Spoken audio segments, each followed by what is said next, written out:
we'll get to the Sadiq stuff first because that's the biggest, big picture stuff that occurred.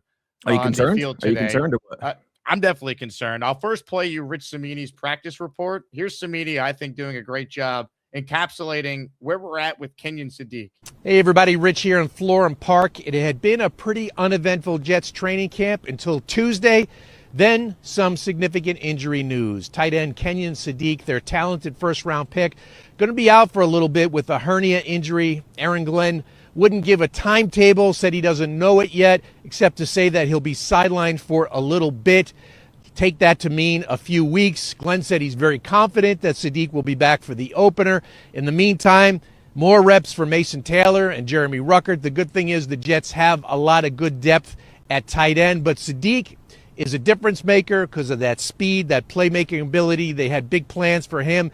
So even if he does get back for week one, he's going to be way behind. You recall this hernia surgery happened in May. He actually made it back for the start of training camp, looked good in the first 3 practices, but then came a setback. So we'll see how that goes. Actually, Ruckert had a really good practice today with 4 catches.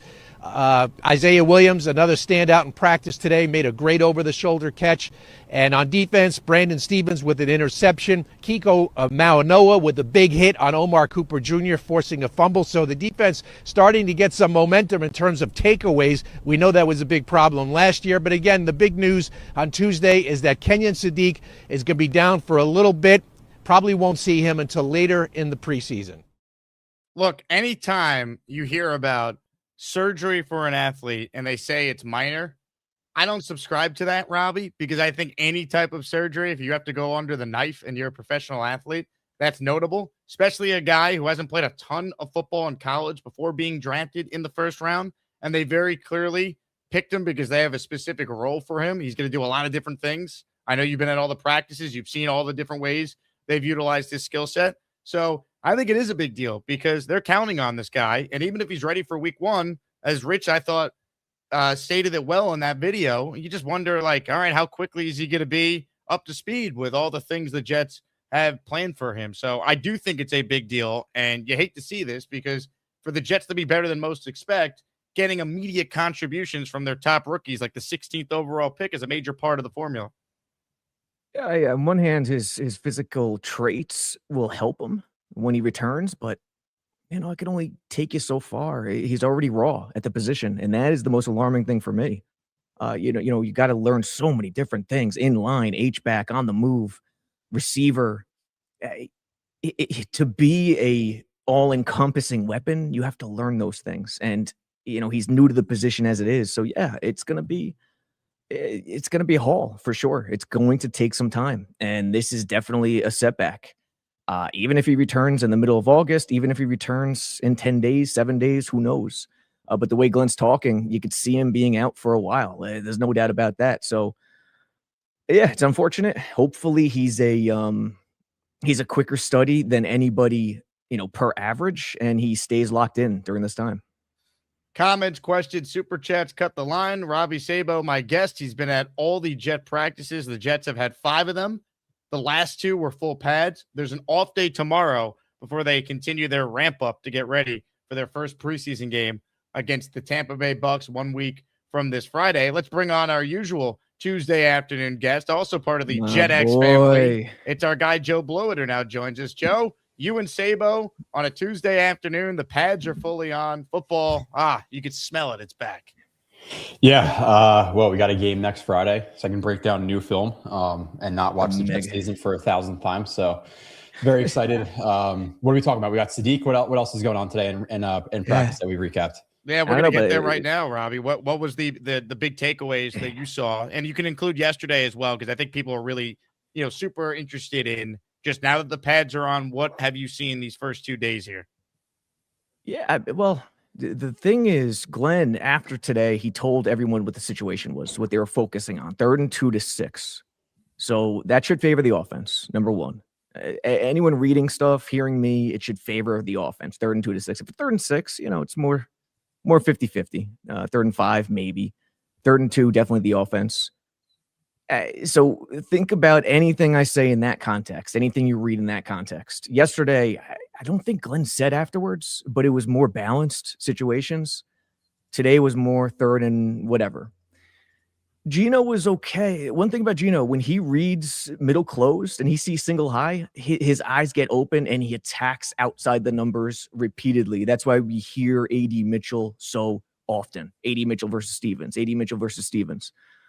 Jake, you were there Saturday. Mitchell had a vertical, got separation, touchdown, nice grab over the left outside shoulder. Stevens starting to make a little comeback the last 2 days, a few nice plays on a comeback. He was sticky the whole time. Good break on the ball.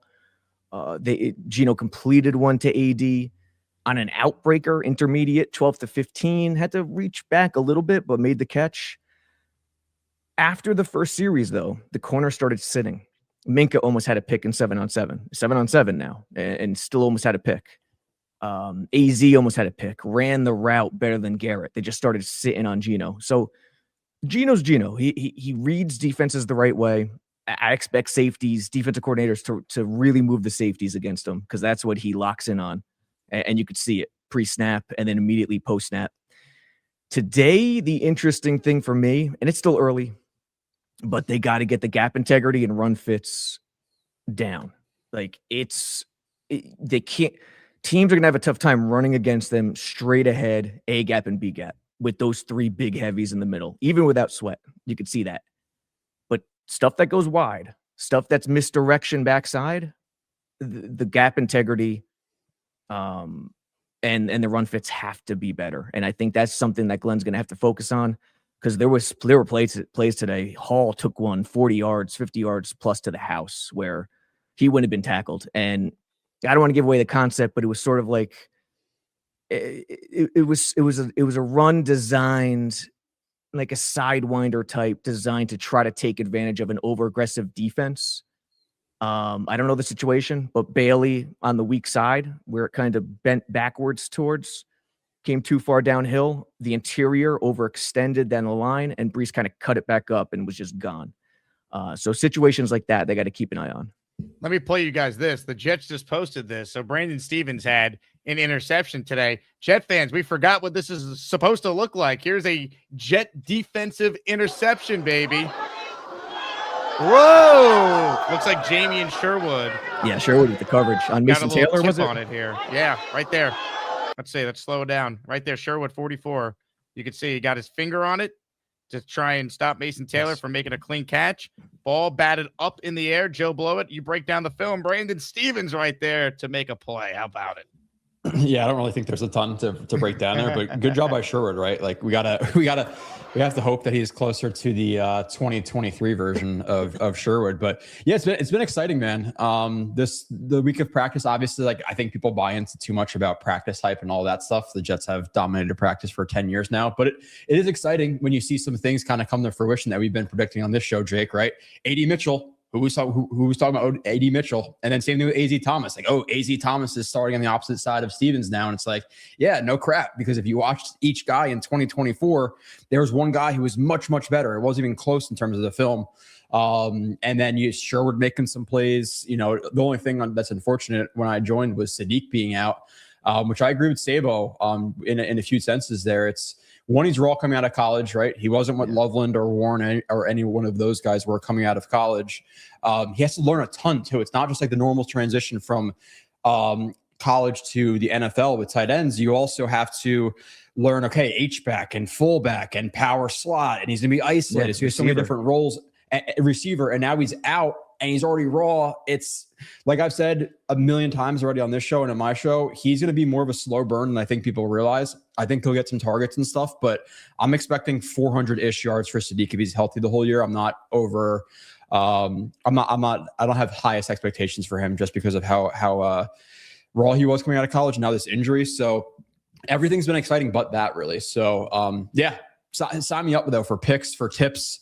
Defense making plays. I know there's been a lot of discussion over recent weeks or just months. Like, who do you expect to be the better unit? I actually expect it to be the defense this year over the offense, just because Glenn has proven more in recent years. And really, the head of the snake is Geno Smith. You know, there is no really head of the snake of the defense. I think there's a bunch of talent on defense. There are some holes, but Geno Smith, Frank Reich, a little bit sketchy to me. So I know I try to catch up a little bit there. Well, let me ask you guys this, and really, Robby, for you, because you're at all these practices. With Sadiq down, that means Mason Taylor. That means Jeremy Ruckert, bigger roles. We've also heard some rumblings of Jelani Woods being involved here.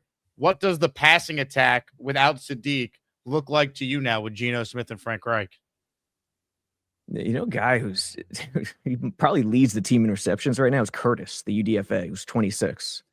It's wild. I don't expect them to make the team, obviously, but just keep an eye on that. He made some tough catches. But I think, look, even with Sadiq, I think there was going to be 12 personnel where it featured Taylor and Ruckert on balanced downs. I really do, especially in the beginning. So I don't think that'll change much.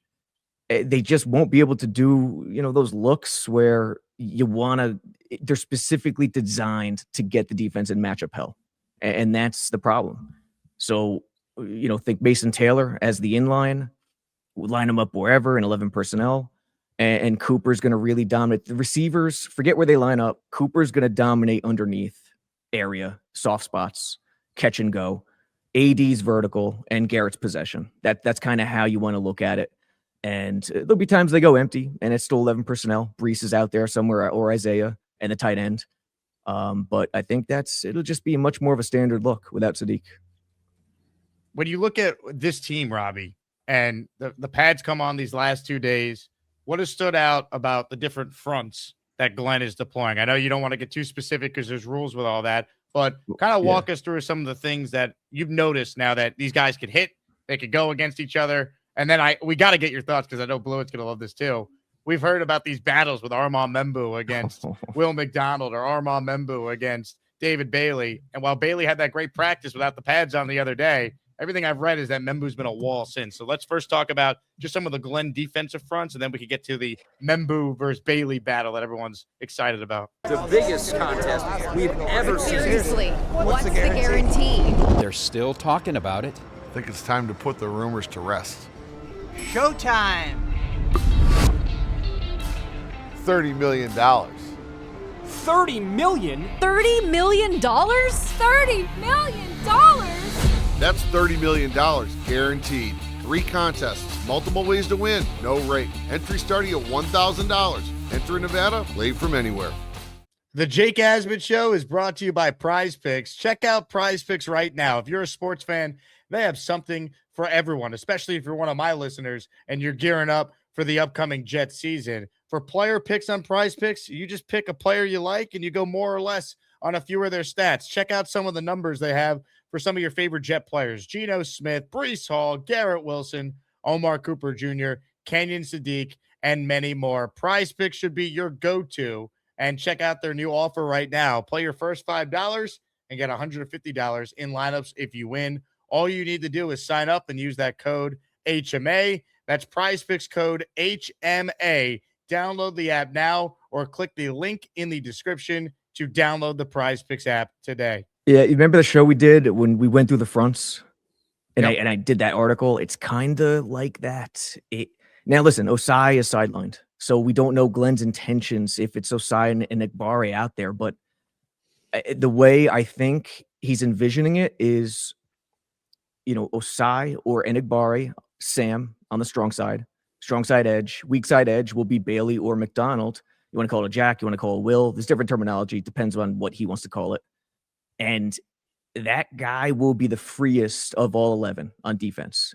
Now, you can't be totally free. You have to play within the defense. You have to be one of 11. You have to stay within your responsibility. And that's going to be the key for Dunbar and Glenn with Bailey and McDonald for that fact, or whatever you want to call it. You want to let him go, but like that Breece Hall run, whatever it was, 3rd and 3, 3rd and 4, you can't go Sandlot. You can't go 1v1 Stephon Marbury and not run the offense. You have to play within a certain scope, and that's the fine line. But I think that's the way Glenn's envisioning it. That position, Leo, whatever you want to call it, that's going to have the most freedom because it's going to be next to Harrison Phillips more often than not. And hopefully Harrison Phillips could work wonders for that position and let him free and let him go and let him do his thing. So I think that's the way he's envisioning it. And If I'm an OC, I'm attacking wide. I'm getting those 3 big guys running sideline to sideline, and I'm attacking misdirection weak side. So I'm going right at Bailey and Sherwood. And I think that's why the run fits are going to come in so huge, and they need time together. And that's what this month is for. Joe, what are your thoughts on that as someone who watched film on all these guys? Yeah, it's gonna be interesting to see exactly how they deploy Osai and Enagbari. I think if it's more of a rundown, you'll see Osai probably on that strong side, or sorry, not Osai, Enagbari on the strong side, and on the weak side, you're gonna have a guy like Osai who's been putting up 5-ish sacks a year and like 50+ pressures. So they have a lot of multiplicity there. The thing that, and I agree with Sabo, like hit the weak side, hit Sherwood, hit Bailey or McDonald, whoever it may be. The thing you hope that like thwarts that a little bit is the talent the Jets have in the secondary, and even some of the safeties with cleaning some of those plays up, like hitting backside and things like that. Cause they do have some good tacklers in the secondary. But yeah, it's Osai. Osai is a pretty big piece to this defense. I don't think he's not somebody that most fans know about in terms of like the average household name, but he's a good player. Like I think he may actually it'll probably be him and Bailey 1 and 2 with reps, but Osai might finish with the most reps out of the defensive end outside linebackers. So a huge cog. We'll see exactly what happens, but I'd assume in run situations, 3rd and 2. Whatever it may be, it's going to be Enagbari and Osai with both of the first-round picks on the bench, which is pretty wild. But we'll see what happens in the future. Agreed. Because look, you have to. What is Bailey's wheelhouse and McDonald's? Finesse. It's you win by finesse. You win by quickness, and 3rd and shorts. It's not meant for finesse. I mean, there are certain situations where it works, but it's just not. And yeah, today Membu in 1-on-1 pass rush drills. Start with the positive. Bailey, nice outside move. I think it was a chop, but I need to see the replay. Don't quote me on that. Nice outside move. Almost got a pressure. Quarterback would have stepped up. Kind of took it wide. But he tried a speed to power bull rush type against Membo, and he just stoned him. That day last week where he really shined, that is his wheelhouse. It was 3rd and long, no pads. And if you just let him go and you say 1-on-1, go get him, he's going to have fun. He's going to do damage. Yeah. Unfortunately, that's just not the way things are played. I mean, sometimes yes, but that's the trick. And if Dunbar and Glenn pull it off, kudos. Yeah, I don't comment quickly on that too. If he had that day, and I'm not trying to dump on anybody's or rain on anybody's parade or anything like that. If he had that day with pads Frankie on, B. If he had that day with pads on, it would be different to me than with pads off. It's just there's such an advantage to guys with no pads on in terms of the defense rushing the offense. There's nowhere to grab. It's impossible. It's almost impossible to grab a guy like that. You see guys bear hugging dudes because it's nothing else you could do, honestly. Especially when he's more finesse and speed. If he weren't winning, it would be more of a concern than I think it's an overly glaring positive for me. That's fair. Yes. Now, the 2 positives for Bailey in the run D today. He went too far downhill on the Brees one that popped. But the series before, 2 plays, he was real patient. He stayed flat. He didn't get downhill. He kept his eyes in the right spot, read his keys, went down the line, backside, and met and helped in the gang tackle twice. And on one of them, McDonald was on the play side and squeezed it down with quickness and sort of forced Braylon to hop into DeMario and Bailey, who's coming from the backside. So 2 plays that stand out right there. It's just, it's hit and miss right now. I don't want to downplay the pass rush. Believe in Dunbar, Joe Blewett. Believe in Carl Dunbar. So I want to finish. I don't want to dump on it. That day is expected when you're a finesse guy. The bigger thing that I've been seeing, because I follow Sabo more than anybody in terms of the practice updates for obvious reasons. I'm not going to get into. I'm not trying to shit on anybody else, but the bigger thing has been the run discipline or the run game discipline and stuff for me with Bailey. That's huge. That is huge. The pass rush stuff I expected, especially in no pads. But you're talking about being disciplined, your run fits, all that really gives me a burst of confidence. So if I'm putting in stock into anything with Bailey over the last week or 2, that's the thing I'm putting stock into. I think so. When he shows positive signs like that, I think it's drilled in his head to not go. Does that make sense? To stay home, to not go, to not let loose. When he does something to get close to a pressure, he's going. I think they got to get to a point where it's combined, where you kind of combine it, and he's doing both at the same time. And I think there's still room to go there. Hey, here's the deal. Just got no chance unless you click on that like button. And you got to make sure you subscribe to the Jake Asman Show. You don't, you can get the f*** out. Now let's go, Asmaniacs. We're built for this shit.